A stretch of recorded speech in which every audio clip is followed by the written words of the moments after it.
knowing what I had up here highlighted in yellow, in order to do this, it's going to be a definite integral. Lower bound, upper bound. Right, lower bound, upper bound.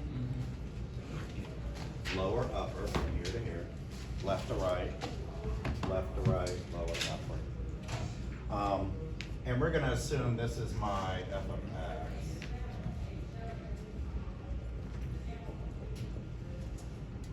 x. That's my function. So I would have x cubed plus x, sine of x,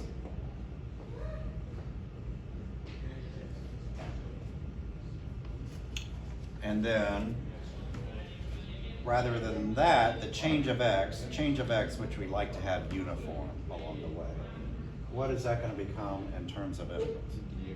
Dx. That's all we got to do. Okay. That's going to be kind of easy. We'll get back to that in a bit. Okay, some of these questions rely on some answers we may have gotten previously, but that's okay. I'll pull them forward for you. So look at this one. Let's evaluate the Riemann sum for a function. The function is x cubed minus 6x. Taking the sample points to be right endpoints, and lower bound's going to be 0, upper bound's going to be 3, and I want 6 right endpoints. What kind of shape am I going to have with right endpoints? Rectangles. Okay. We may know what that graph looks like, but we don't really need to know. Excuse me. We're going from 0 to 3. We're dividing it into 6.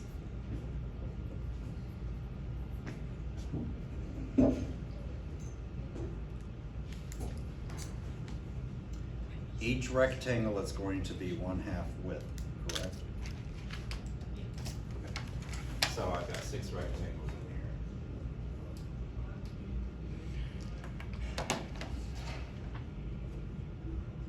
And I'm using the right endpoints, wherever that graph is. I don't know where it is, doesn't matter.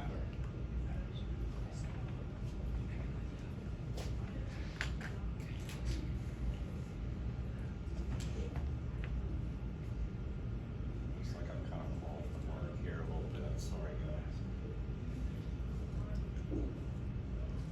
So I'm using right endpoints.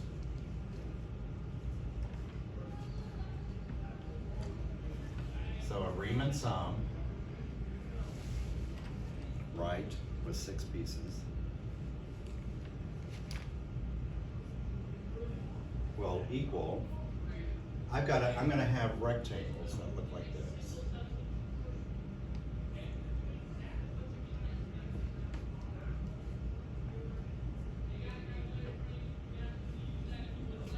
And we know the width, 1/2. The height is what we don't know. So I'm going to have to plug in the height at these various right endpoint values. What am I starting with? What value of x am I starting with? 0. 1/2? Yeah. Well, we're using right endpoints. Oh, So I'm 1/2. the Yeah. right side, right endpoints. So the first one's going to be 1/2 or 0.5, whatever you want, times its width. It's not going to be 0.5, it's going to be f of 0.5, sorry. We're going to plug that in to that function, multiplied by the width. The next value of x is going to be what? It's going to be 0.5 higher, right? So 1 times the width. And then the next one, what, 1.5 times the width? Yeah. You guys, hopefully if you've gotten some practice, you kind of know what the next steps are. And then the next one's gonna be x being 2 times the width, x being 2.5 times the width. That's why we like uniform widths. And then 1, 2, 3, 4, 5, 6 rectangles. The next one is f of the last endpoint will be 3 times its width, height times width. This will give me the height each. Hey, that's why we like tables, right? Because then I could just go to the table and they've done it for me. This one we're gonna have to plug in. But by making consistent widths the same width, I can just pull the 1/2 out.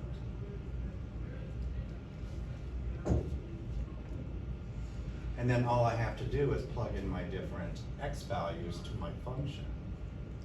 So f of 0.5 plus f of 1 plus f of 1.5 plus f of 2 plus f of 2.5 plus f of. So these are all the heights, height times width, so I'll get all of these areas that I'm having to get. And it doesn't matter what that looks like. I'm not saying this is the curve, it doesn't matter. I'm just using it to find the pieces to plug in. In fact, some of this curve, who knows, might be under the x-axis. We'll find that out. Hey, has anybody come up with any numbers? Ooh, I think part of it is under the x-axis. Is the final answer negative? Mm-hmm. Yeah. I'm gonna just put the pieces in here so everybody can see.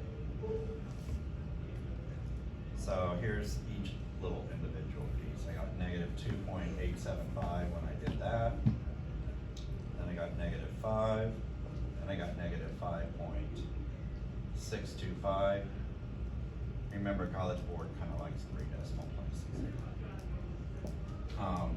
Minus 4 plus 0.625 plus. And I'm just getting those again by plugging it in. That's going to tell me what y is, how high it is at that value of x.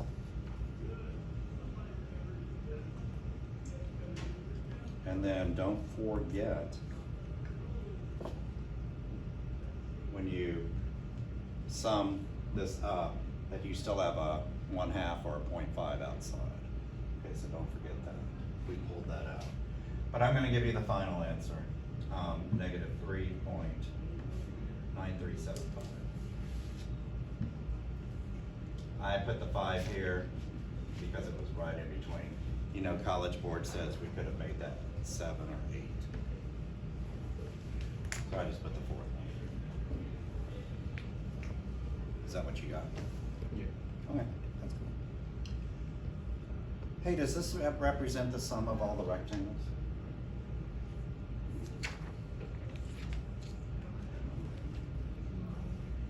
Oh, you say? Does this represent the sum of the areas of all the rectangles? Yeah. Yes, no? Oh, we got a difference of opinion. Why would you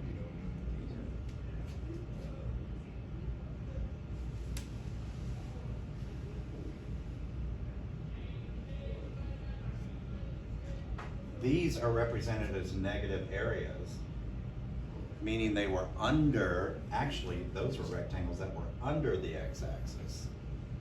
So what has happened, it has taken away those areas from the total. So to say that all the areas have summed up to that isn't exactly right. I would have to turn these into positives, and then it would be the sum of all the areas. But if the area is underneath, it has turned it to be negative.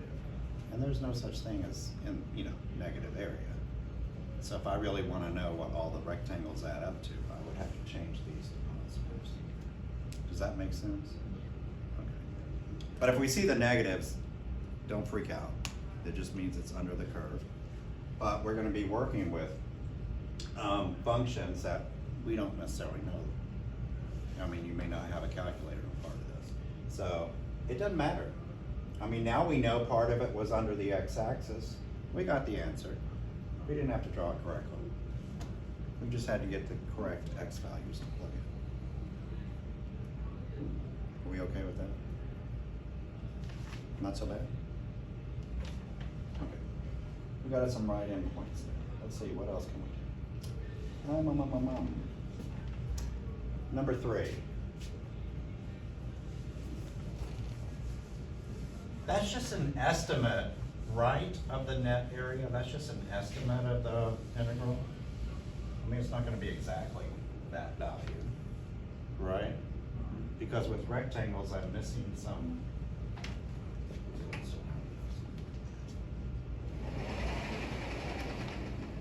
Oh yeah, because with rectangles, who knows? You know, the curve may be doing this, so I'm missing some of the area. So it's an estimate. Let's look at this next one.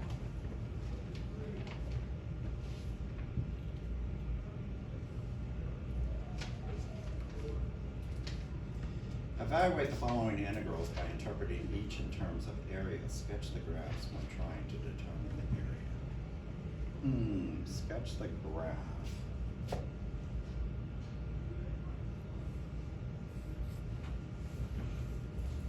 Going from 0 to 1.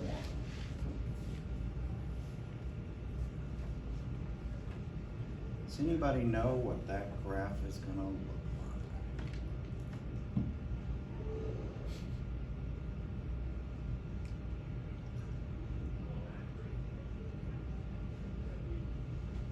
Yeah, I'm trying to figure out if you, yeah.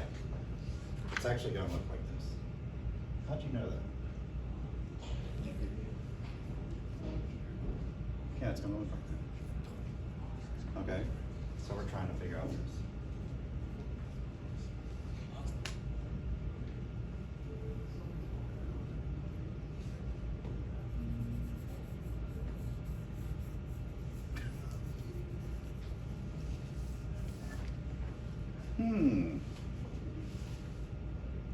Do I need to do any kind of estimate here, like with rectangles or trapezoids or anything?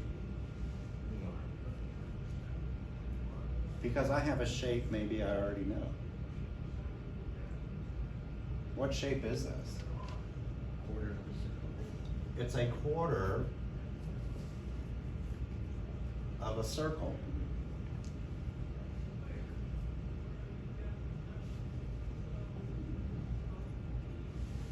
I don't always need to estimate. And what would be the radius here?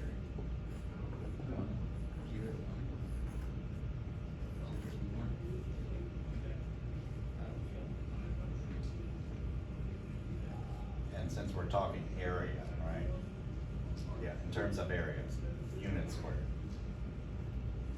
Sometimes,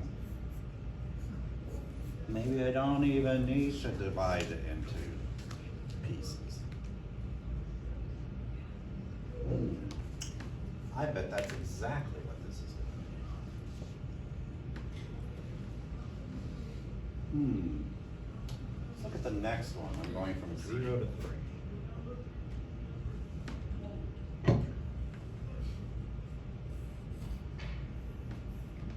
What kind of function is that, x minus 1?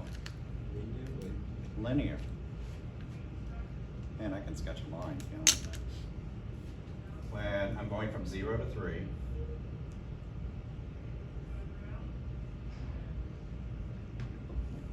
when x is 0, I'm at negative 1. When x is 1, I'm at 0. 2 is 1. And 3 is 2.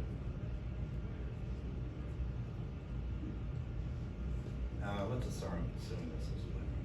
Shoot, I'm gonna make it. There we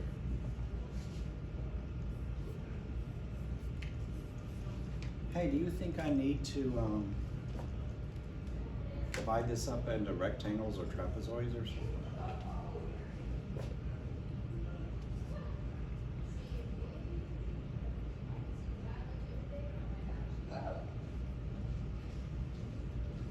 That's the area I'm looking for, the area between the graph and the x-axis. Triangle. So what am I gonna do if I don't need to divide it up? You have a triangle. I have The base and the height.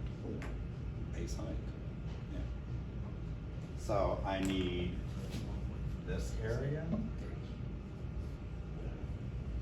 this area.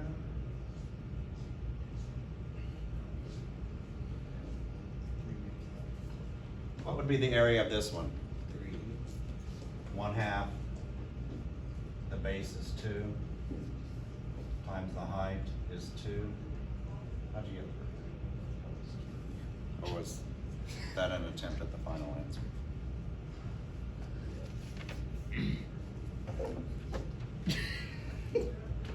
I mean, that looks like 2, right? What's the area of this one?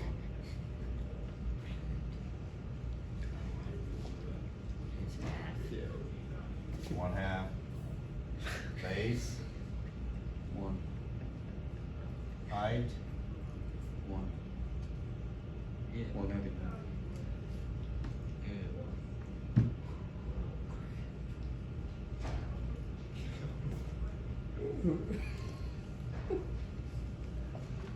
negative. Because it's under the x-axis. I went down, so that if you had done it the way we did the previous one up here, you would have gotten a negative, which would have taken away from the total, which is what we want. Because this integral here is the net area, which is, so the total area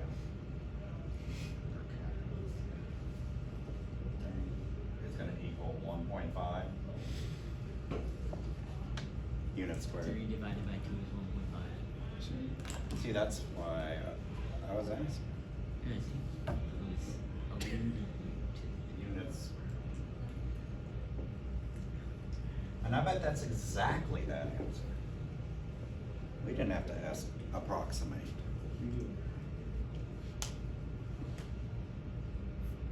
So, don't lose the, what do they say, don't lose the forest through the trees.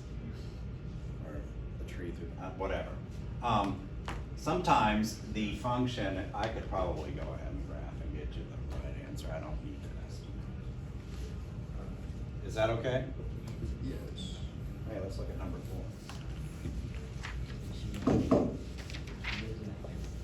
And then I'm gonna save the last two as a warm-up tomorrow. Because they deal more with the properties of integration. But if we look at number 4. Yeah. Use the midpoint rule with n equal 5. Yeah, I could use n equal 5. I only need even ones if I'm doing Simpson's rule. So n equals 5. To approximate the integral from 1 to 2. Let's bring up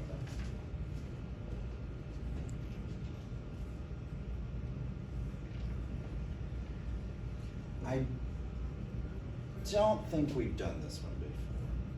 We did that function before, but I don't think we did this one. Oh, wait a minute, does yours say 0 to 2 or 1 to 2? 1 to 2. Yeah, that's what mine says too. Let's change it so it's consistent.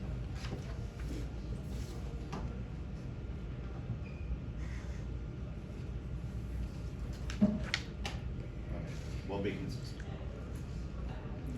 Midpoint rule, I'm gonna have to estimate. I'm going from 1 to 2. We know what that looks like, so let's pretend like that. I want to divide it into 5.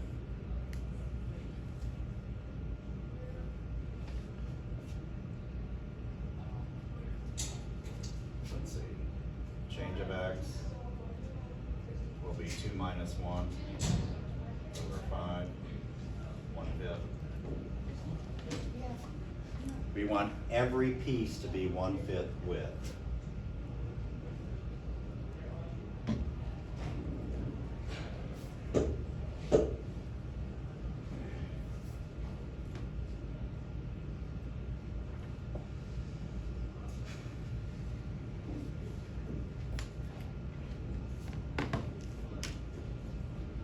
gonna use the midpoint. So what would my first x value be? Hey, when you saw the x sub I, we had that question, so I'll show you what that means. So x sub I means this. What would the first x be?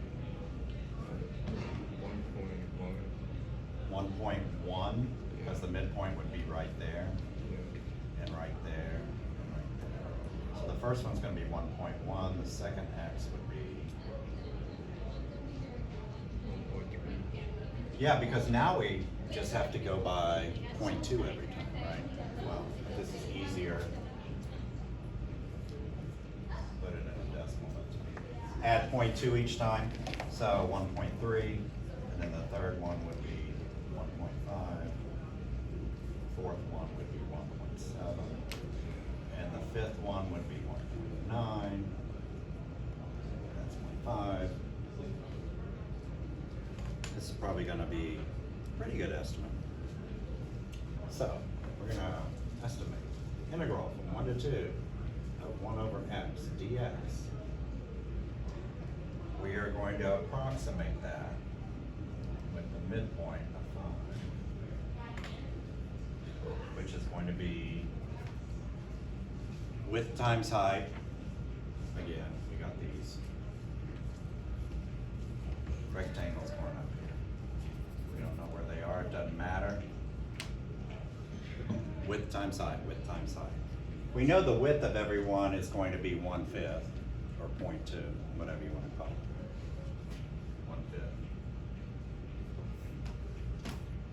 1/5. And these are the x values I'm going to plug in. These are going to be the midpoints.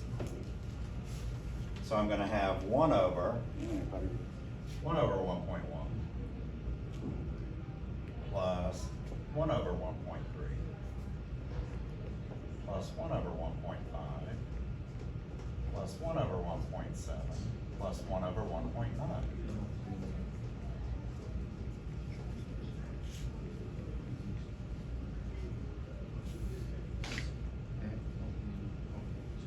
Does anybody get the answer to this one? I got 0.69. Oh, no. 0.69. Width times height, width times height, width times height, width times height. Add them all together. And so I would say, hey, the integral from 1 to 2 of 1 over x dx is about 0.6919. What would make this a better estimate? Maybe the Simpson rule? More rectangles? Who wants to do this with more rectangles? Why don't we do it with 20? Yeah, that's not fun. This is where College Board says, hey, if you can do it with 4 or 5, you can do it with 10 or 20. They're not gonna ask you big numbers.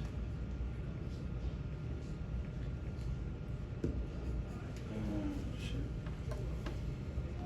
For some reason, I thought that would take a little bit more time.